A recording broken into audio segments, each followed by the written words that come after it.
Hi everyone, welcome to the visual guide for Tam-Tara Deepcroft Hard. This is the third of 3 new dungeons made available by patch 2.3 in Final Fantasy XIV, Defenders of Eorzea. Now, for those of you who love the lore of this place, I have to warn you right now, there will be spoilers in this video. There is absolutely no way for me to show you any of the bosses without showing you any spoilers. So I'll try to keep it to a minimum, but if you're really into that stuff, please do not watch this. That said, my name is Ms. Tech, and I'll be your dungeon guide. We begin by clearing through a very familiar section of TTD. You'll notice that most of the areas are gated, requiring you to destroy each pack before progressing. The first boss is Leavine. She will target a random player with this mark. A number of ads will then spawn and fixate on that player, chasing them around the room. It starts off with a few ads, and then more and more and more. The marked player can kite these around the room, however we found that they do very little damage, so it's not entirely necessary. A second random player will then be marked with this. After some time, that player will be blasted with a wide volley that does damage to him and anyone around him, including the ads and the boss. 2 AoE marks will go up for every 1 ad mark, so keep your eyes above your head. The goal is to use this wide volley splash damage to destroy all of the ads. If you manually kill the ads, they will blast the party with a spicy AoE and debuff. However, indirectly killing the ads with the AoE will allow you to completely avoid the debuff. If your chase player is kiting, the player with the AoE mark should run into the ad pack until the wide volley hits. However, if you choose not to kite, stacking together simplifies this mechanic. Healers just need to be ready for the extra incoming damage from the wide volley splashing onto everyone. Aside from handling the 2 marks, this fight is fairly straightforward.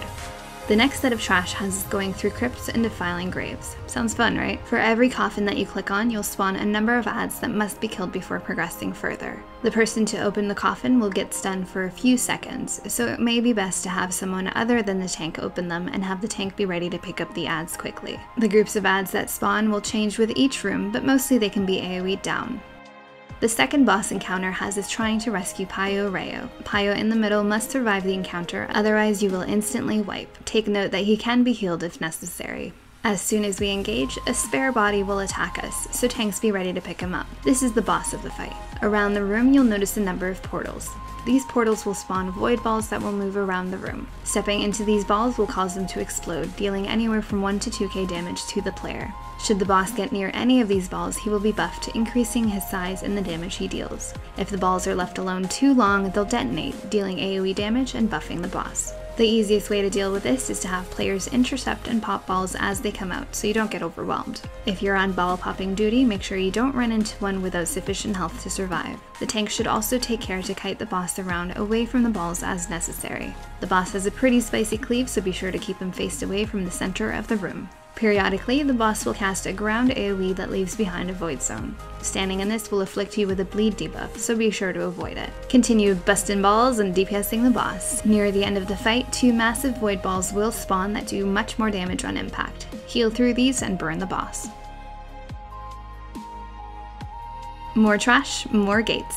On this last pack, you'll notice a number of floating orbs. Stepping into these will trigger a point-blank AoE. These orbs will eventually respawn, so there's not too much point in clearing them. Just avoid them, and if you trigger the AoE, step out of it.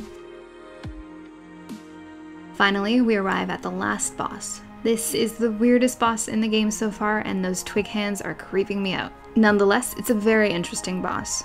You'll notice a set of inactive runes around the middle of the boss's platform. Keep these in mind for now. Once you pull the boss, gargoyle ads will periodically spawn around the room. These are in fixed positions and cannot be targeted. All they do is cast massive frontal column attacks in front of them before disappearing. Dodge out of these telegraphs and you'll be fine. The flying gargoyles will do the same thing, only their attacks are circular telegraphs. Again, avoid these. The ads to look out for are these grooms to be. These will crawl towards the center of the room and must be killed as soon as possible. For every groom that reaches the center, a rune will activate. The boss will blast the platform with a massive AoE called Red Wedding. The more rooms you have active, the higher the damage. Ideally, you should be killing the ads before they get to the center, so you shouldn't have to worry about that extra damage. Either way, shield and heal through the blast and continue on. From then on, the fight will repeat until the boss is dead. The telegraphs may get a little hectic, but keep your eyes open and you'll be fine. Easy peasy. If you have any questions or comments, please let me know. Up next, we'll look at some of the new raid content. As always, thanks for watching. Till next time.